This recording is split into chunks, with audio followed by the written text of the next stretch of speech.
Hi, it's Jonathan. Another incredible lesson today. I was walking out in the woods again, in a state of contemplation. All the things kind of whirling around in my mind. The ego trying to follow its own illusion.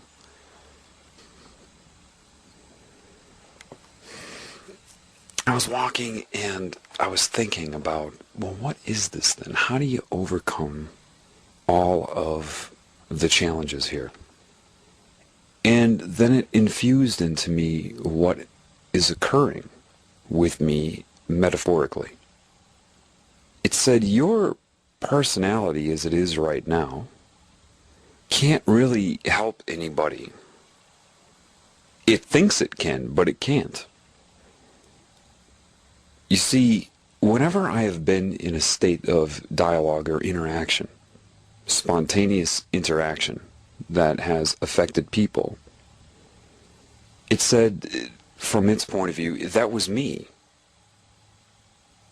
When your ego was overcome and I was speaking through it, that's when you become very piercing with truth, because you're kind of along for the ride, as is your design. Well, look how much you enjoy when the Spirit speaks through you, Jonathan, that type of thing. That's because you're designed specifically to enjoy love, to enjoy being guided by the Creator of everything. That's your design.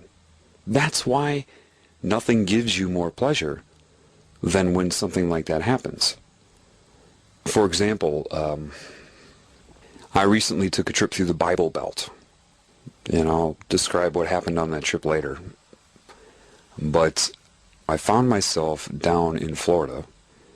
I was guided to go into a strip club. And you're thinking, yeah, I'm sure you were guided, Jonathan. But it's not what you think. I like to be around those people. For some reason, they're the ones that I know are being held down. And that doesn't mean that I go in there with my personality and say, oh, you're more held down than I am. I'm better than you. No, it's quite the opposite. I went in and immediately went way in the back corner. Some of the girls came up and wanted me to tip them, and I made them understand that's not what I want to do. And they would sit down and talk to me, and we talked a lot about spirit, a lot about what's going on in the country and all kinds of things. And I was sitting there, and then it happened. You see why you're led to do things. And in comes this girl, who apparently had stripped there before. And they wouldn't let her strip that night for whatever reason. There was some conflict, and so they wouldn't let her ask for tips. They wouldn't let her strip or dance or anything. So she sat down next to me, and we started talking. She was pretty and all that. Jonathan's ego would take notice of that. And so the law of attraction, the magnetic coupling of energies of the minds, the egos, took place, and her base chakra became active, her root chakra, her sex energy. And I could feel it. She started to bat her eyes at me and tell me how she's married, but occasionally her husband lets her play, that type of thing. The whole temptation. Of course, there was an entity attached to her. And I started to feel it strongly, and then I had to tell her, I said, I feel your base chakra, your root chakra. I can feel the energy. I said, I'm going to turn that off, okay? And she looked at me. She said, no, you're not. I said, give me your hands. So I held her hands. And then what I tried to do was focus my energy, like an energy worker would do, to turn off her base chakra. And I sat there for 30 seconds, focusing really hard with the mind to try to manipulate her energy and bring it into, quote, balance. Then I let go after 30 seconds with this confident look on my face. I said, how do you feel now? She said, the same, and laughed. She said, I'm still horny. I'm like, oh yeah. The same thing that happened with that scenario with the girl who had cancer, right? And then the information started coming in my head via the Spirit. She was molested. I said, were you molested as a child? Right out of the blue. Her expression changed. She said, yeah. Your father, right? Yeah. Your husband lets you play, huh? And lets you strip? Give me your hands again. And this time, I wasn't trying to manipulate energy. I loved her. Inside, I loved what was in her.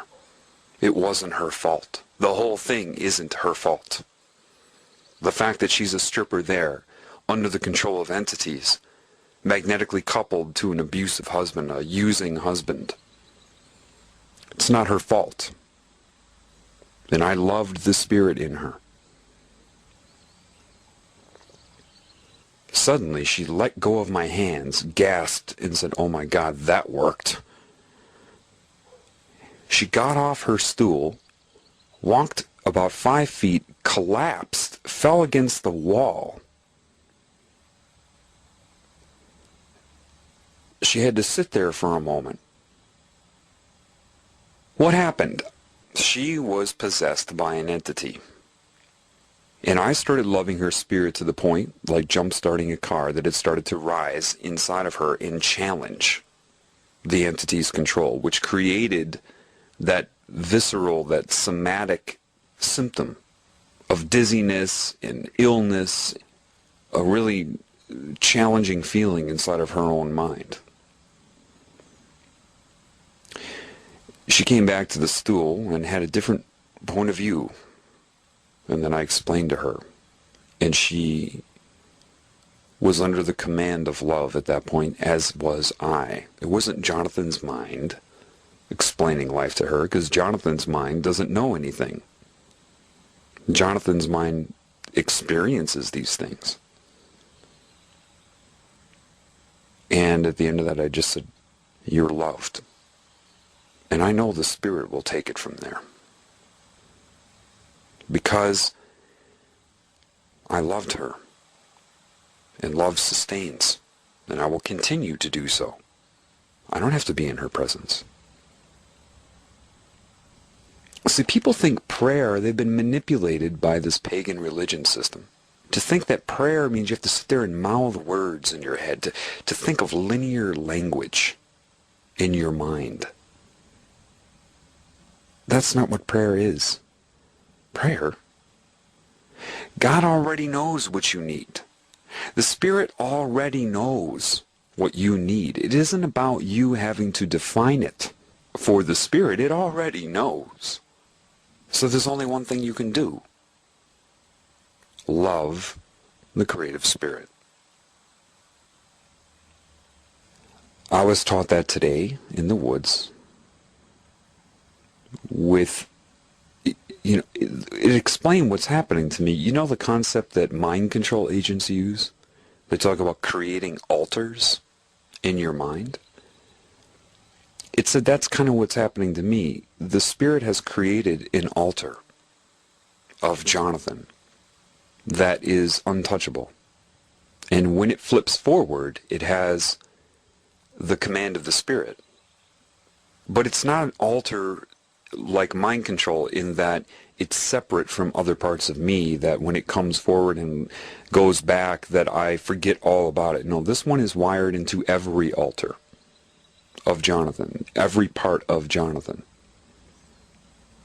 And the way it put it in my mind was like, because, see, Jonathan, you're thinking of it incorrectly. You hear the words of Christ where he said, soon you will all be as me. Well, what makes you think that is just people?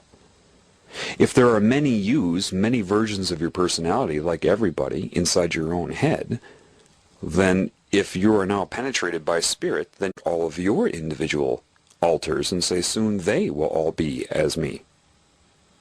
Scalar reality. This is not a mind control altar. This is a version that is a seed of healing. Because when this one comes to the front, it loves all the other parts of you and shines the love on them. So think of it like a conglomeration. The more that happens, the more the other altars will join this altar and come into it. Conglomeration, condensation, healing from the inside out, absorbing all the illusory Jonathans into the real Jonathan so that it is then one inside. That is the plan. If you want to think of it in terms of light, which it isn't, and I'll explain that, but let's use that for a metaphor. Why would light conquer darkness? Because darkness is only the void of light. So darkness has no substance. It only exists as a shadow. Think of it like a sun umbrella, the shade. Light can shine on the void, but the void cannot overcome light, because the void is the result of the absence of what is real. It's said the way they've wired everybody's brains, they've created all these sun umbrellas in your mind, blocking the light. But it's not light, it's love. Light, it said, to be specific, so you are clear. Light is structure. If you view it as light in your mind, you are then confined to structure. It is not the sun, S-U-N, that's photon light. This is not what it is. Think of it as love, which gives rise to substance.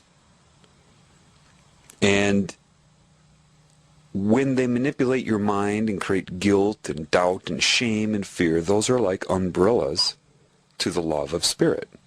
And then you reside in the shadow. The shadow underneath your blockage to the love. That's where these entities reside.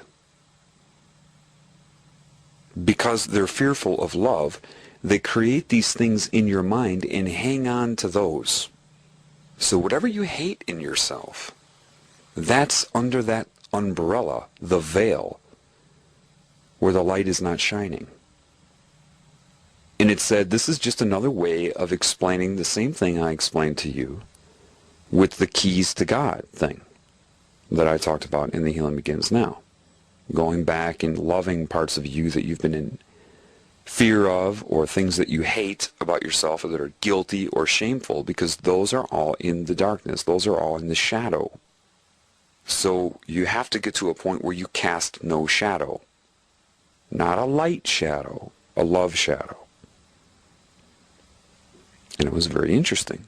It said, actually, you find yourself now dialoguing in your own mind with this, what you call an altar, but it's not really an altar. And if you pay attention, you're always giving yourself advice, because that part of your mind is open to me. And this is why you find yourself giving yourself advice in your own mind. Scalar reality.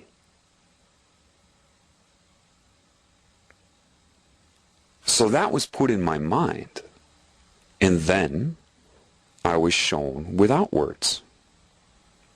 Incredible, the Spirit.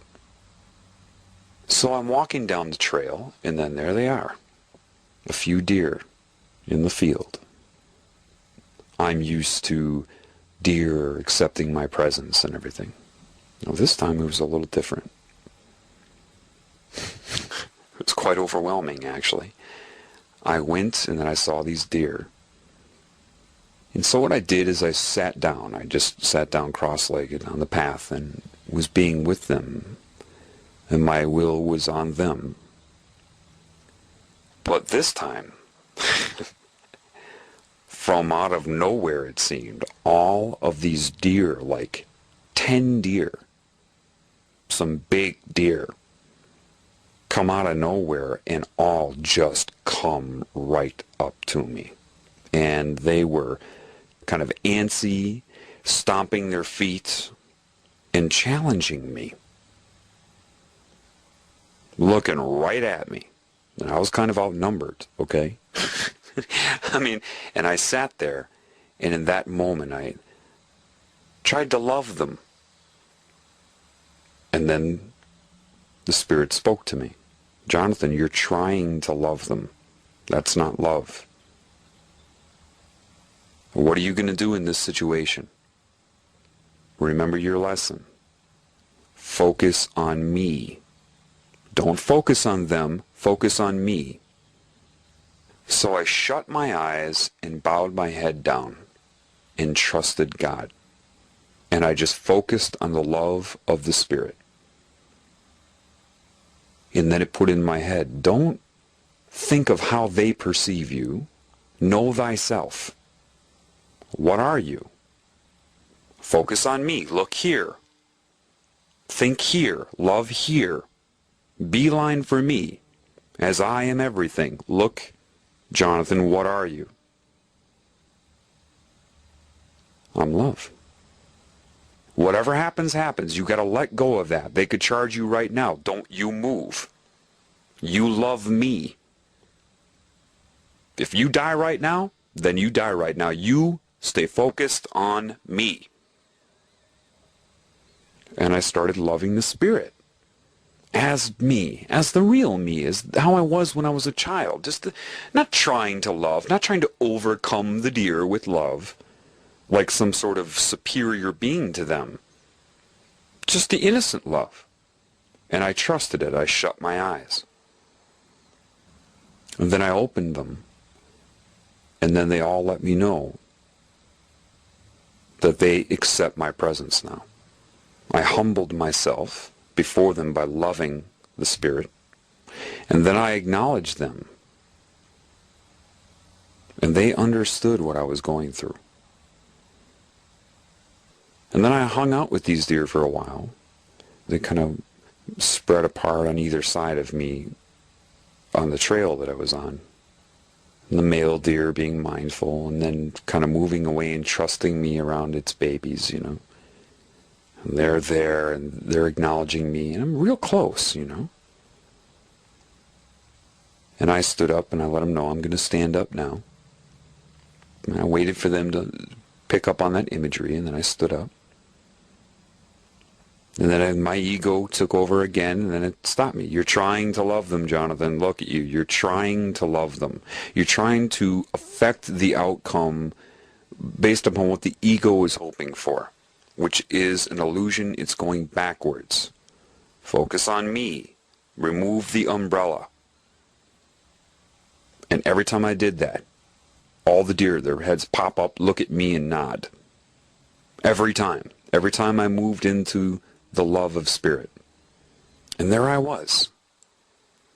And then this old man, who to humans would have seemed harmless, came walking down the trail, right past me, and all the deer just spread away. They just ran from him. And there's this one deer, and I hear him out loud, "It's okay, it's okay." And the deer just took off because of the duplicity he was broadcasting, no matter what his intentions were. And he walked past, and then they all came up to me again. They ran from him, and then all came up to me, just hurried right back into my presence. And they knew of the fear, and I let that out there. I let them know, I'm kind of scared. You're all, you're outnumbering me, and they let me know. We know that. And I humbled myself. Before them, I recognized their might and their beauty, and then it beelined. Look at that deer right there, Jonathan. You are no better and no worse. You are 100% equal. And then it looked at me. Love it. No, no, no. Look, you're trying to love it, you see? Stop that. Love it. No, no, no. Wait, stop the mind. What are you? Look at me. Look at me again.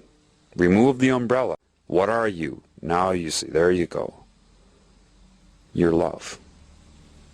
Now look at the deer. There, you see. Incredible. No, this isn't schizophrenia. I mean, if you saw the deer's reaction, you'd be quite very certain. Okay? It's incredible. And then I just let them know, thank you. And they walked right up with me and nodded, and I bowed my head, shut my eyes. I let them know of the true respect. My ego didn't let them know. I just kept focusing on the love of Spirit so that it could shine through me.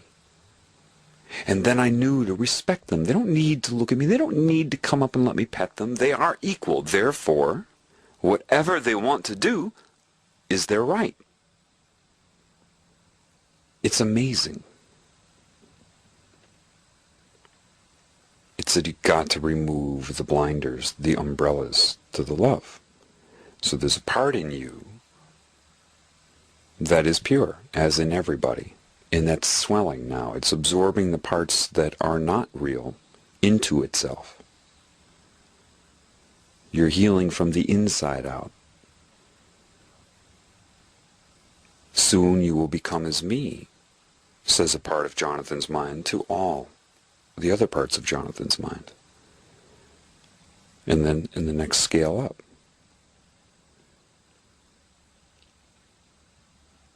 The ego gets in the way. It's, if you think in terms of Christ, the very fact that they came to him and called him king was actually a ploy. You see, they knew that he was coming because of their ability to see throughout various parts of time. They knew who he was, as they always do, when he incarnated. So that was a ploy to the ego. Here are gifts for you. You are a king. Why? To cripple him, to disable him, by making him see himself as superior.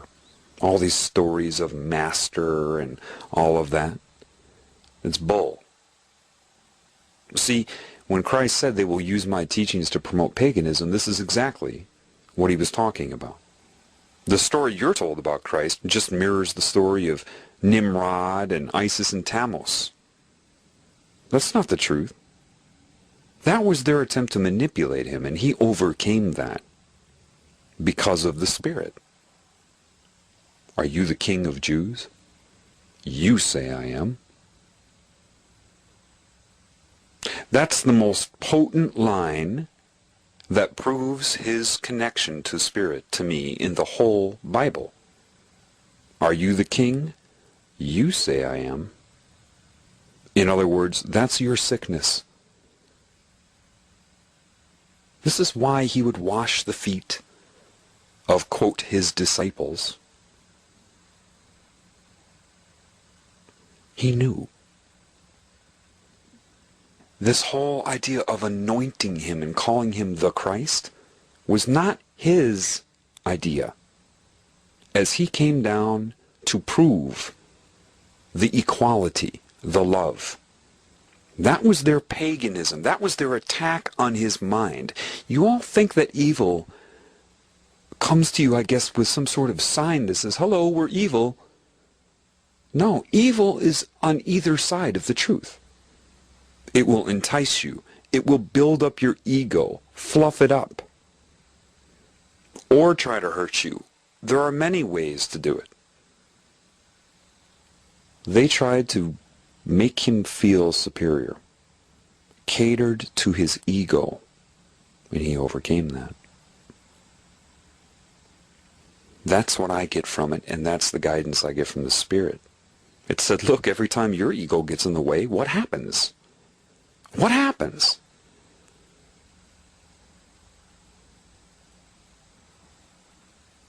Don't look at Christ as your master. These stories, they say that demons call him master. They would never call him that. But yet he could remove them. Why? Because he removed the shadows in those people. There was nothing left for the demon to hang on to, and they knew it. and they hid from the love. In the dark, He shined love on them.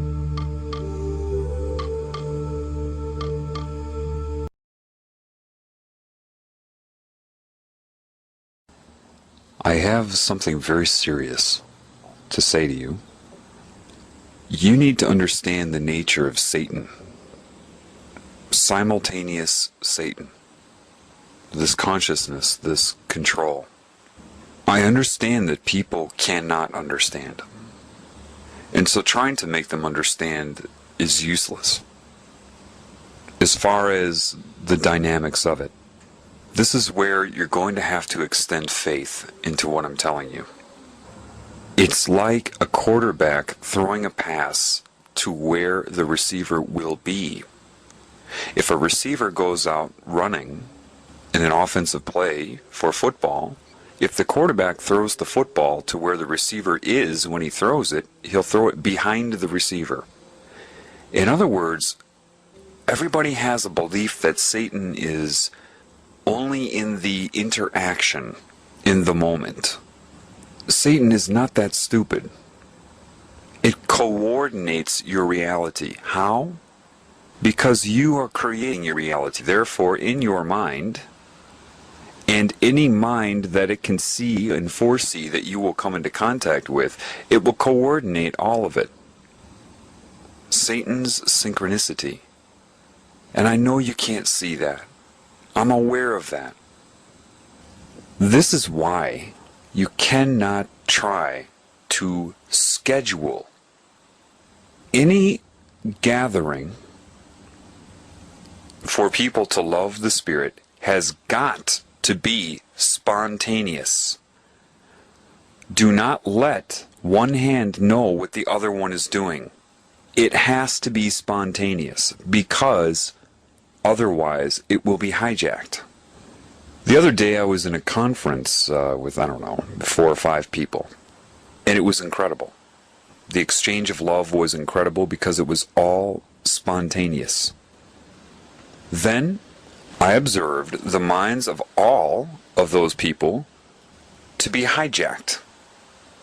They all were trying to attach what they experienced, the love of the Creator in that moment, to the people in that moment. Satan knew of it and turned them all against each other. I watched it. Suddenly I'm getting emails, well, I'm worried about this and this and this, and this person said this and this person did that. They try to argue with me, turn on each other. Because Satan will never allow anybody who understands and feels the full commanding love of the Creator to schedule any type of mutual love. So it will coordinate your reality. It will put paranoid thoughts in your head about those who made you feel the love of the Spirit. Therefore, do not let one hand know what the other one is doing. You must love in secret. This is why I tell people not to follow me. Do you think that Satan will not try to program the minds of anybody who attaches the feeling of love from the creative Spirit to me? This is the primary reason that I'm not going to continue to stay on the internet very long. I need to share these lessons. However, unfortunately, people are associating them with me. For whatever reason, either they're getting mind controlled to do so, they didn't fully tap into the understanding, and because of that, you will get whatever fits your ego in perception to make you not want to believe me or whatever. Do not ever plan, never, ever meditate and plan and try to coordinate the love for Spirit in this realm. It will and always will be hijacked. Do not let one hand know what the other one is doing. Spontaneity. Do not take part in ritual. Church is hijacked. Why do you think the pagan structure of Christianity and any other religion is controlled to be ritualistic? To give Satan control. You've been told all of these things. One of the clearest things that I've read in the Bible, though there is corruption in it, in the very book, the book of Matthew. You're told these things, but you don't understand them because you don't understand Satan. It is simultaneous. So precise in its coordination of this reality that it all seems instantaneous, as if it were in the now. You better off loving people from a distance. If you look at somebody, don't try to love them. Love them. And if you can't figure out how to love, then you need to ask and intend for that. The less you attach anybody to you for the source of their love, the better. You see, if I see a person, it is better for me to love them in secret. To not have them know that it was me. Because if they do, they'll attach the source of that love to my personality, and then it will be hijacked in their mind by Satan. It has been happening to me for over a year. If you have an incredible experience of sharing love with someone on behalf of the Creator, do not expect that to happen again. Don't expect it. Don't meditate on that. I don't care how much support you think you're getting from somebody. Your support comes through giving love. If you love somebody in secret, like an angel would do, how can Satan discredit you if they don't know of you? So you must ask yourself, what is your intent? Do you want to stroke your ego? Do you want to be known for being loving? Or do you want to fix this problem? If you truly want to fix this problem, love in secret. Because if you love somebody with spirit, and it raises the spirit in them, and they don't know where it came from, their source is love. And love is the only thing in existence that cannot be discredited, because love is the only truth. All your prayers that go into detail are all derivatives of only one prayer. Being loved by the creative spirit and lifting the shadows in you so that you can love it back. Everything else is a result of that. The love for you by God is the only prayer. Everything else is a result, as love is the highest intelligence. If you want to be known for loving, if you want people to thank you for it, their mind will be hijacked and they will hate you for it. Love in secret. If you have a beautiful connection to spirit one day in the moment, that is for that moment. Release those people. Don't make them depend upon you. Do you hear me? If you try to make them depend upon you as a source of love, it will be hijacked. Do not let one hand know what the other one is doing. Spontaneous. You will hurt them if you try to coordinate with them in this realm. The love will sustain them. Love them in secret. Love them in secret. You have a memory, it works. Use it. Love them in secret after the fact. And move forth. There are billions of people here. Love them in secret because the love will raise the spirit inside of them. And because they have no knowledge of you, you cannot be discredited. Love them as a stranger. Love them in secret. Love is just love. You don't have to try to love them. If you try to love them, you're not. if you try to perceive energy leaving you and irradiating them, that's wrong. Just the fact that you love them sustains them. Don't pray for them in linear words. God already knows. You are the mirror, the collective mirrors of God's love. As you love someone, they will be loved. That is the nature of reality. You must always move on. This is why Christ went from town to town to town. He knew this. He knew this. Whether they knew it or not, he knew it. He knew how Satan did it. This is what his parables mean. This is why he gave that advice. Satan can coordinate weeks ahead, months, years. If you have an incredible experience exchanging love and say, let's do this again tomorrow, forget it. Love is love. Don't seek reward to the mind for it, or that reward will be controlled by Satan. Love is the only thing Satan cannot control. And love is spontaneity. Love them in secret. Can you interact with people? Of course. But in the moment. Never, ever, ever, ever plan to love someone on behalf of the Spirit. Never, ever coordinate to do it. Never, ever think, oh, I now have human support. I have somebody who can help reinforce me. Because they will be turned on you.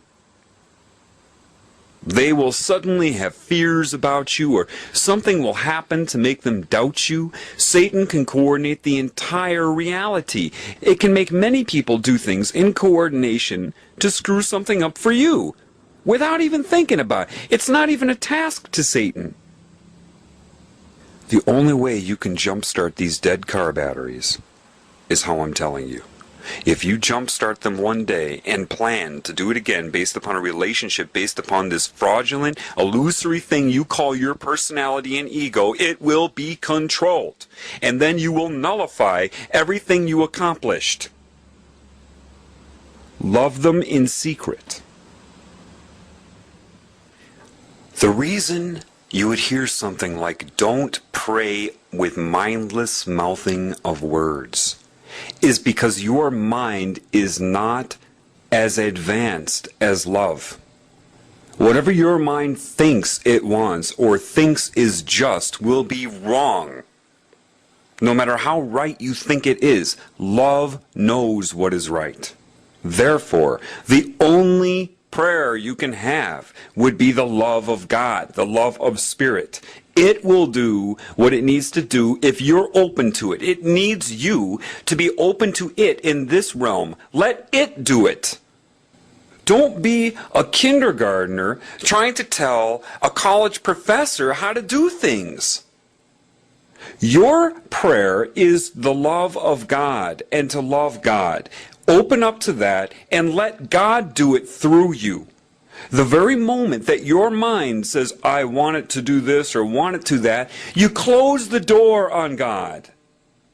Pray for the love of God and it will make it happen. It knows. Love is smarter than you. Love somebody, and love will do what it needs to do to their mind, to their paradigm, to their vitality. If you say, I want this for that person, or I want that for that person, you don't know what God knows. Even if you think you do. Your job is to open up to the love of God. Let love, the highest form of intelligence, do what it needs to do, whether your mind understands it or not. That is what prayer is. Church. What is church? Well, I would like to give you the real definition of what church is. You experience it all the time, and it's something that has been shown to me or clarified in my symbolic reality over over the last few days. First, let's start with identity. Now, I've discussed with you scalar reality. Atoms coming together for molecules, molecules coming together for tissues, tissues coming together for cells, cells coming together to be organs, organs coming together to be you, people coming together to be this and that, a species, the identity of the human species. Within that, though, you have different organizations. Your very body is the organization of structure around intent. The why is the what is the why.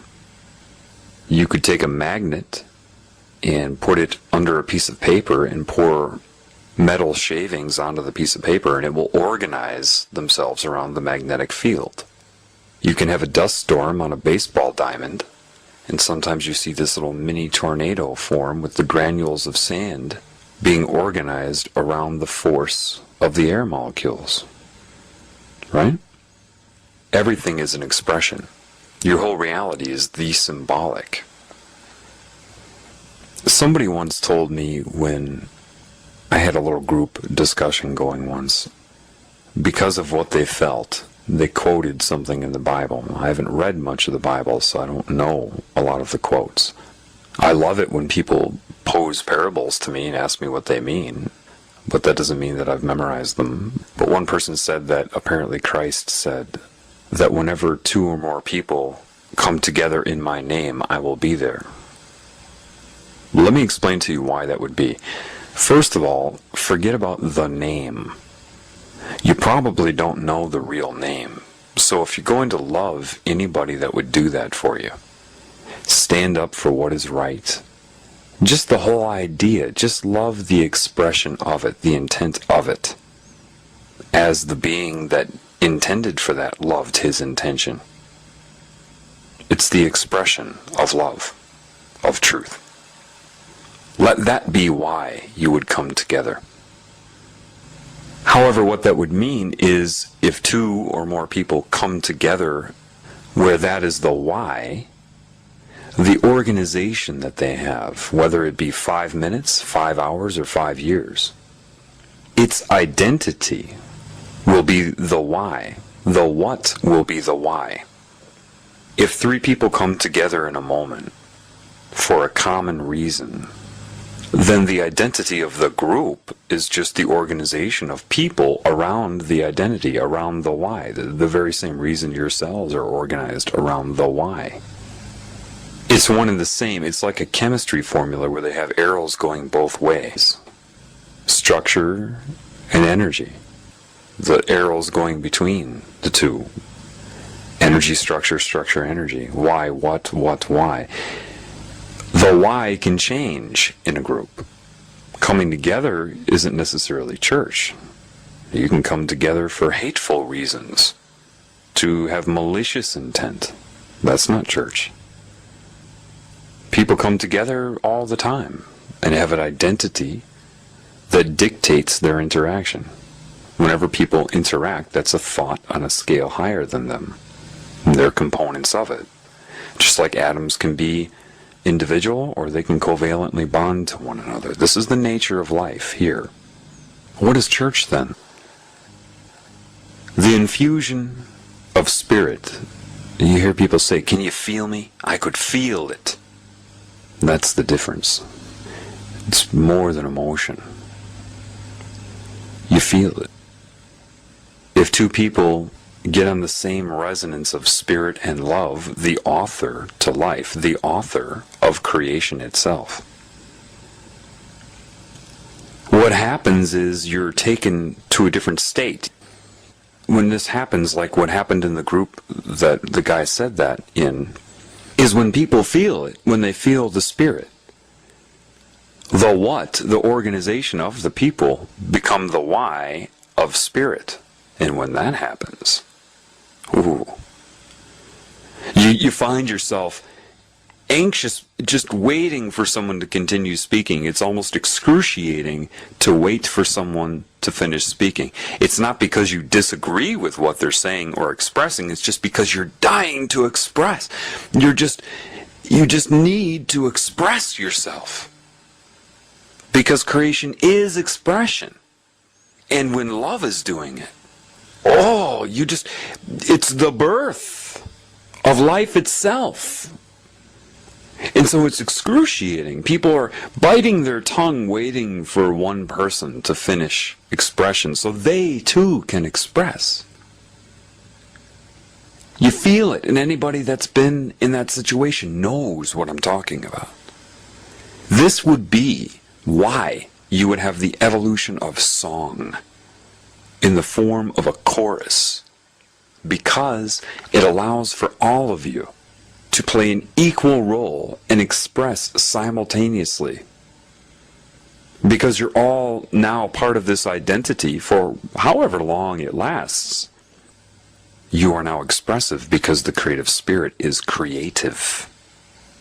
Your fist will pump with vitality. You will feel the spirit.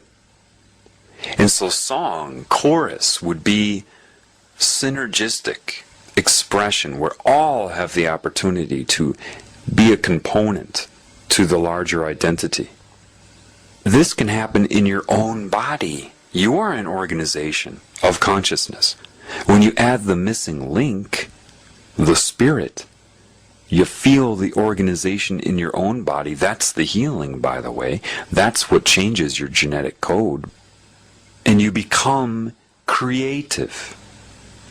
Because only the spirit is truly creative. You can express your will of the mind here, but nothing is more compelling, nothing is more awe-inspiring when somebody has a church form inside of them, or a group of people have it form inside of the group. Church is not something you go to. It's something that spontaneously occurs and forms. It's when the spirit innervates any organization of matter, whether it be your body, a group of people, a group of birds, a group of insects, a chorus of frogs. When that happens, the missing link is added, the love, the creative spirit is there. And any other organization of consciousness, a person, for example, in observance of this, will be in awe. We're all designed to be in awe of love. I can see where architecture originally came from.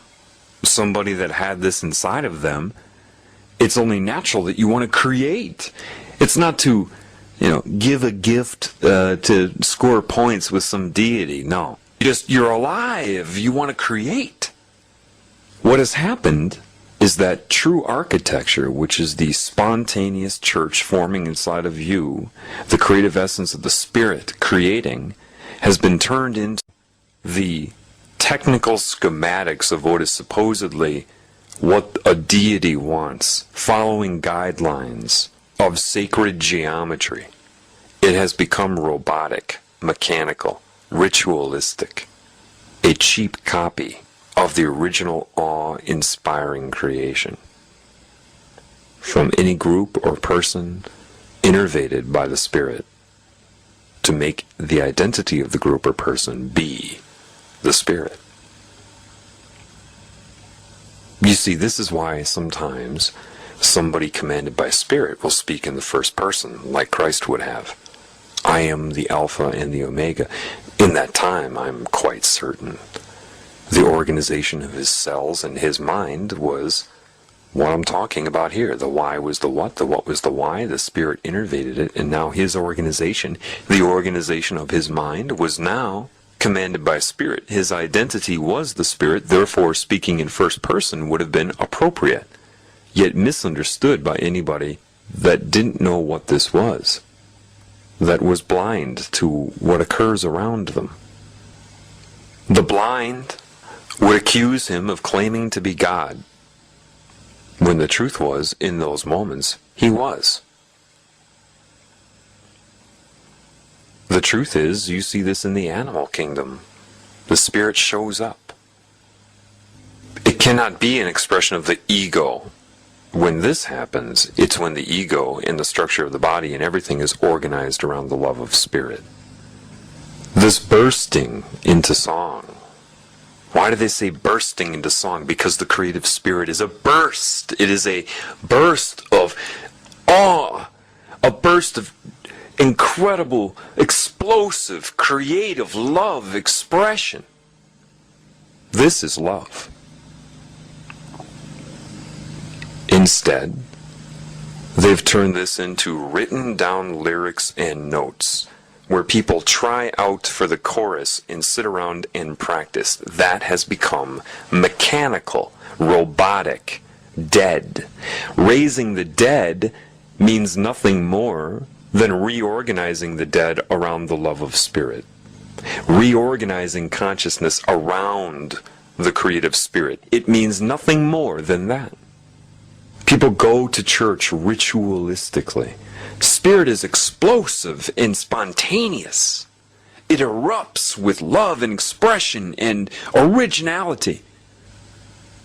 Church is not a building that you go to once a week, or how many other times you go, and mindlessly mouth words that have been pre-written. There's nothing creative about that. That is anti-spirit. You may have repetition, sure, but if you do it the opposite way, if you seek the repetition for the sake of repetition, with a bored, conforming look on your face, that's not it.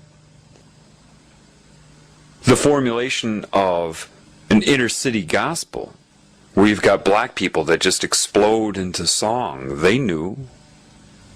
And that's why you feel it. That's why they would say, "Can you feel me?" It's beyond linear words.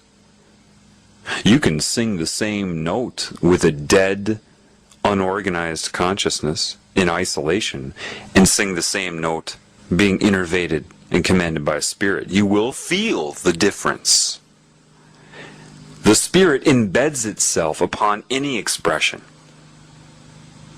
One seems alive and awakens you. The other is monotonous, boring, and dead. This is the main reason that people are so turned off by these evangelical preachers. Why? What are they doing? At some point they observed, like artificial intelligence taking observance of somebody who had this church form inside of them, saw their expression, and tried to mechanically copy it. That's why their accent sounds so weird. And God loves you. Yes, yes, yes. Because they noticed a change in resonance or something in somebody who's really commanded by spirit. So they, yes, Jesus Christ, blah, blah, blah, blah. And it's sickening. It is so blatantly disingenuous and mechanical to anybody alive. Now, anybody that's not currently being infused with spirit, to them, it's something neat. They I guess, with brainwave entrainment and the music they use in their churches and all their methods of manipulation, I guess that phony, disingenuous act passes somehow for truth. God's gonna be with us today. Feel the love of Jesus. You feel it? You feel the Lord here with us today. I'm quite certain that Christ wouldn't have spoken that way. Anyway, this is why mindless mouthing of words isn't it. You can appreciate, see the goal. If you go sit by a lake and look at the animals and the people and the life forms, you can appreciate that which was already created. The problem is that a lot of people have become ritualistically focused on looking at pre-existing creations, whereby they lose their own creativity. Life is ongoing. If you remain focused on that which was already created, and only on that, then you're missing the element. Church is the organization of consciousness and structure around spirit that is spontaneous, explosive, awe-inspiring. You cannot know when it will show up, nor can you force it to show up.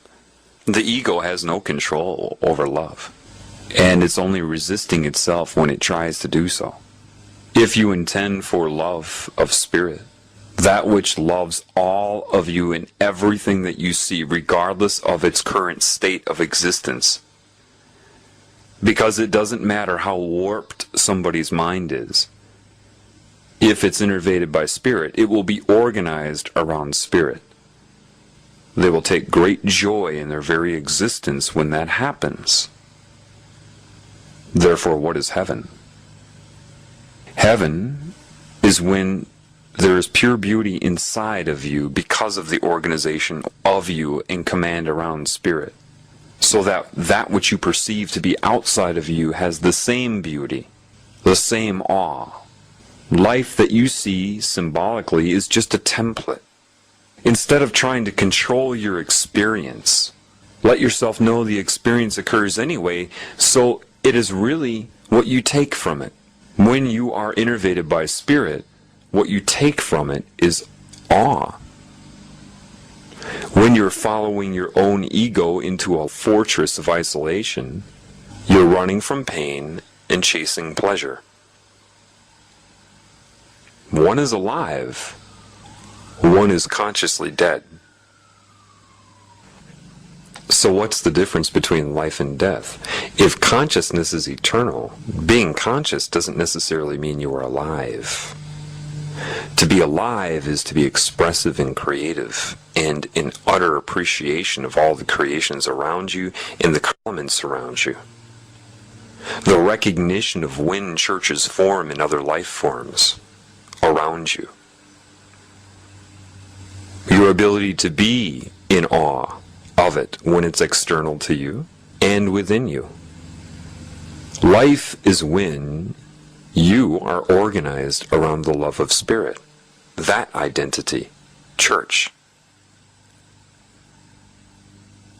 Being unalive or dead is when you are conscious. You have structure, but you're not creative. There's no creativity because creativity only comes from the love of spirit. Hanging on to the past, dwelling on the past, is a state of dead. Being alive and in awe of your whole life, what is now, whatever could be, that's life. The missing link is God. It's only a matter of figuring out that there's only one God. It's what can bear all of this. You exist because it wants to love you. It extends free will, and things happen because of that. But it's always there to correct it.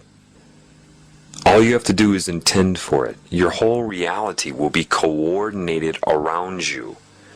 It's only a matter of whether you are mindful of that, if you are aware that it's happening. You can't fake, you can't force yourself to want to know God. But within all of you is something that misses God. God is home. Home is not a place in time and space. God is life. Godlessness is death. Worshipping a deity is death. It's slavery. God is your home. You don't need to believe or disbelieve me. If you want to know God, I mean, hey, if there is one God, one Spirit, and you're curious, why would you look in a book?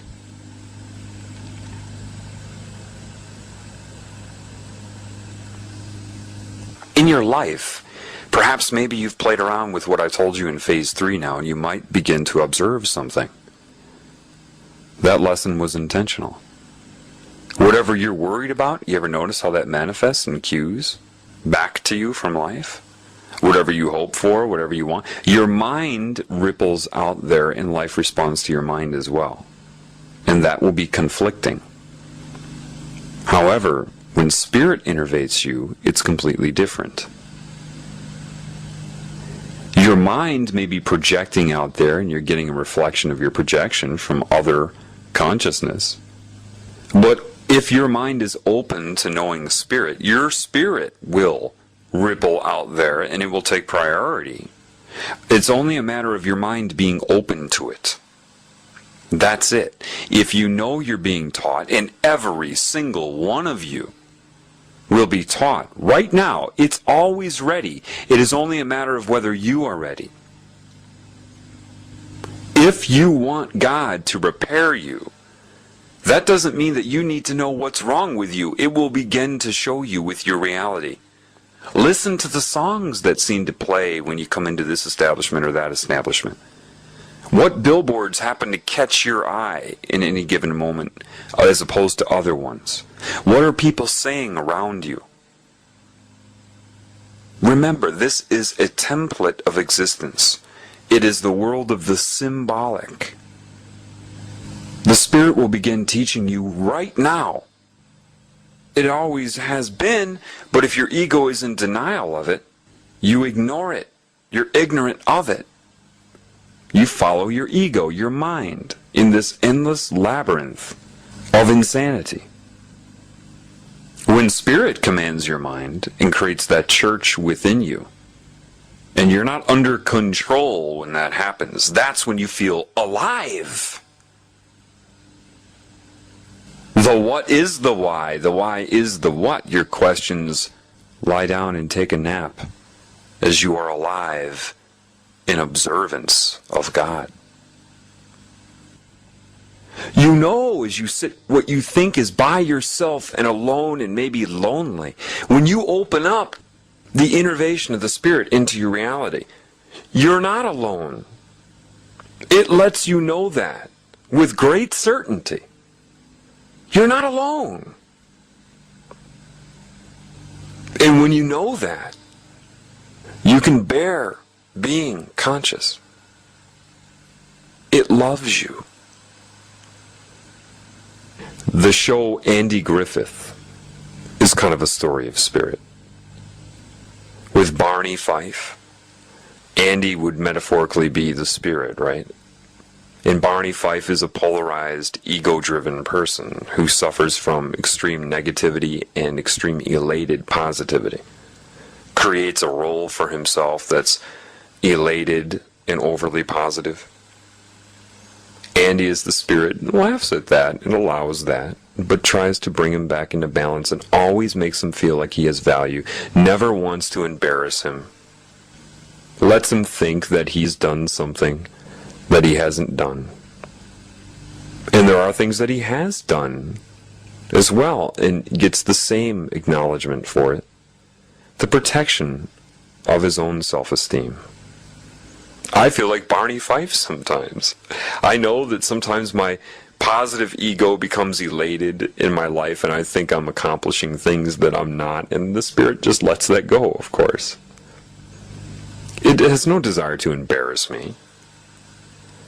But there are other things that I do that are incredible that it knows of. What is the difference? One is an identity involving spirit, where I am going along for the ride and so is it in this expression, and the other is ego-driven. It has no desire to embarrass me when I get things wrong, because the meaning is to have awe. People will spend their whole lives, some trying to become, quote, enlightened. That's just a formulation of your own prison. The Dharma. That's Wonderland. That's the rabbit hole. All you're doing is changing your experience of the template. There are no answers there. Which is why some of these people experience the abyss. If you want to be enlightened, just know that God loves you in everything you see. When you know that, then you know the meaning. When you become involved with that, and see that it doesn't matter how calloused someone's ego is. Underneath them is a child that wants to be loved. It's funny, like, I see how the Spirit coordinates all these things. And I recognize when it puts me in a role. Like, I was walking along a path on a lake yesterday, and a girl came past me. And right away, I had this instinct to say to her, I stopped her, I said, there's a lot of energy being radiated into this world. And sometimes we can absorb that and get out of balance. What I would suggest for you is to take off your shoes. Let this energy discharge into the ground and slow down. And suddenly I knew to say, I didn't know her at all. Something did, though. I said, you need to slow down. I know that this is a weird thing for you to hear. How would I know that? I didn't know her. But I was right. Her response was like the hurried, anxious white bunny rabbit in Wonderland. I'm late, I gotta go. She says, I'm the type of person that needs to keep going. If you knew me, I'd have to walk fast. Meaning the Spirit was utilizing me in that moment to try to slow her down so she understood life. And then she kept walking and I kept walking. I ran into her again today. And just the dialogue, which I thought was just normal dialogue, after it occurred, I'm like, For whatever reason, in that moment, I felt as if I couldn't remember if it was yesterday or the day before when I ran into her. I said, hey, I remember, didn't I talk to you? And she said, yes, it was yesterday at such and such a time. I said, oh, well, I don't really keep track of time, so I don't know when that was. And then I'm walking away, and she kept walking, and I kept walking, and I realized that was another message to her from Spirit. I don't really keep track of time. She's too time-oriented. She's too mechanical. And it was just sending a subtle mess. Here I am, and what it showed to me after that was, yes, I care about everybody. My life may apparently seem extreme right now. I'm taking on a huge load. But the Spirit's still concerned about this girl and her paradigm. No matter how insignificant my current paradigm may think her paradigm is, no matter that there's all this evil occurring in this cancerous state, the Spirit just kind of came in there and wanted her to slow down. It's concerned about everybody proportional to their paradigm. It cares about everybody simultaneously. With all this extreme stuff going on, right? Right then, it coordinated me to just make her slow down a little bit and relax. It's doing its job through everybody. It's concerned about all of you, proportional to your experience. When you're open to Spirit, you become more and more open to Spirit, and you recognize more and more how it creates this reality for you. And if your intention is by Spirit, it helps you to bear learning the nature of your true reality by being with you through it. And you start to see how it's there. It's with you. Just open up to its cues, its guidance. It will never do more than necessary or less than necessary. And then the more open to that you are, the more you see how you were just placed. You didn't even know it. You were just placed in a position where you were guiding somebody else. Now, if you tried to guide them because you think you're wise out of the ego and you have arrogance, forget it. Whatever you think you know, because of how many books you've read or what your grades were in school or how many coffee shops you've been in where you've had your arrogant, condescending look on your face as you regurgitate whatever you think you've learned in this world, think it's your own expression. That's nowhere. That's nothing. That's... If your intention is love, then it shows you that. Like right before I saw this girl today, there was a family walking by, and this young, chubby girl with a broken arm, really young, like 8 or 9. And she's just enjoying the nature and looking at everything the way the creative spirit wants it. It loves it when you notice its flower.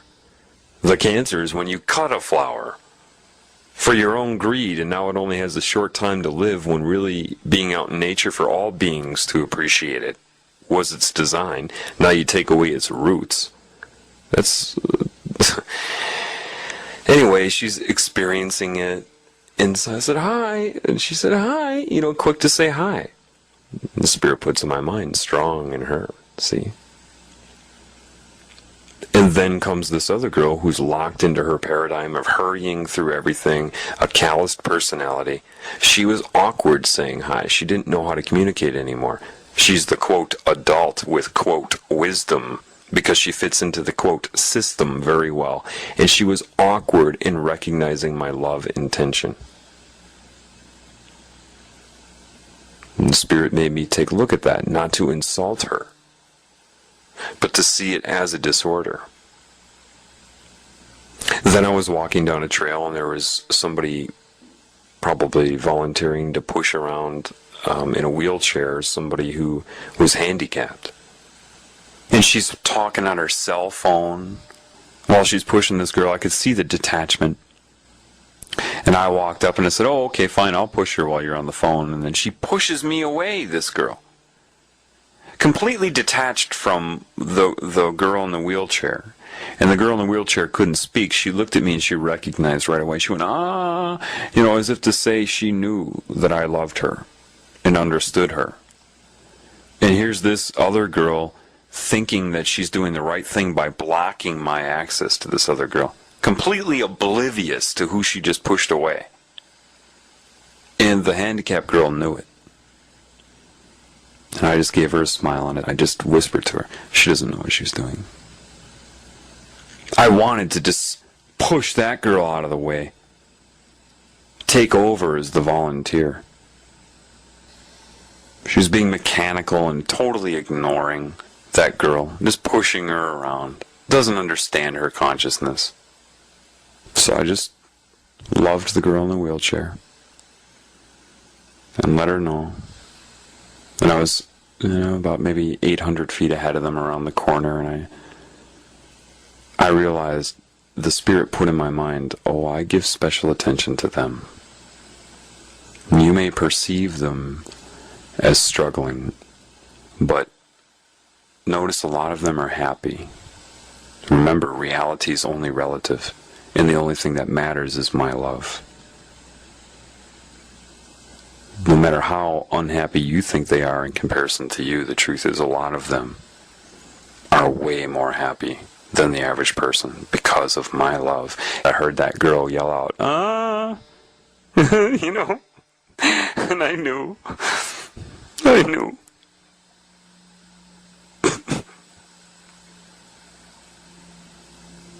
You're all going to learn the love of God.